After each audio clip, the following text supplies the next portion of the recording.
kayo nagtitraining pala? Araw ng loading. Araw ng loading. Di ba yung mga to? Hindi araw-araw. Hindi. Araw lang ng loading. Araw lang ng loading. Kung saan yung load, doon kayo magtotos. Kasi kanina, nadili lang kami, kaya hindi kami nakapagbitaw ng bako talaga. Yan. Bako kami ngayon, mamaya ang loading. Bukas ang release, no? Naulan dito, smash. Yan. Dapat bako sila, nagkalapan lang.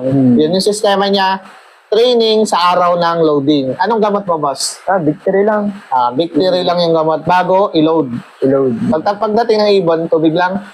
Yung glucose lang. Glucose sa tubig. Yun lang. Tapos sa loob ng isang linggo, ina-prepare ko lang siya na pahinga ko. Papahinga. Niya. Siguro, ang lipad niya lang pag natos. Kasi, ang pang-sprint na ibon, kailangan niya na yung lakas niya, naka-preserve dun sa liparan. Pero bakit ang idea mo sa dalawang